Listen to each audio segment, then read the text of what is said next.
Hi అండి, ఈరోజు నా స్టైల్లో చికెన్ కర్రీ ఎలా చేయాలో చూపిస్తున్నాను. ముందుగా స్టవ్ ఆన్ చేసుకొని ప్యాన్ పెట్టుకుని 10 జీడిపప్పులు 1 స్పూన్ గసగసాలు వేసుకొని ఫ్రై చేసుకొని పక్కన పెట్టుకోవాలి. నెక్స్ట్ ఎండు కొబ్బరిని కాల్చుకొని చిన్న ముక్కలు కట్ చేసుకొని మనం ఫ్రై చేసుకొని జీడిపప్పుని ఎండు కొబ్బరిని గ్రైండ్ చేసుకొని పక్కన పెట్టుకోవాలి. నెక్స్ట్ స్టవ్ ఆన్ చేసుకొని కడాయి పెట్టుకుని 3 స్పూన్స్ ఆయిల్ వేసుకొని సన్నగా కట్ చేసిన ఉల్లిపాయలు, పచ్చిమిర్చి, 1 స్పూన్ అల్లం వెల్లుల్లి పేస్ట్, కొంచెం పసుపు వేసుకొని 2 మినిట్స్ ఫ్రై చేసుకోవాలి. 2 మినిట్స్ ఫ్రై అయిన తర్వాత హాఫ్ కేజీ చికెన్ని యాడ్ చేసుకొని టేస్ట్కి సరిపడా సాల్ట్ని వేసుకొని కలిపేసుకొని ఒక 5 మినిట్స్ చికెన్ని ఫ్రై చేసుకోవాలి.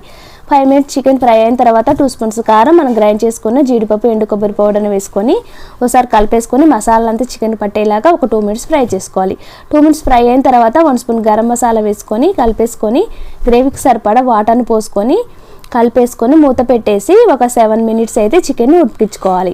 7 మినిట్స్ ఉడికిన తర్వాత ఒకసారి కలిపేసుకొని చివర్లో కొత్తిమీర చల్లేసుకుంటే మన ఎంతో టేస్టీగా ఉండే చికెన్ కర్రీ అయితే రెడీ అయిపోతుందండి. ఇప్పటివరకు ఈ పద్ధతిలో ట్రై చేయని వాళ్ళు తప్పకుండా ట్రై చేయండి. మీకు కానీ ఈ వీడియో నచ్చితే లైక్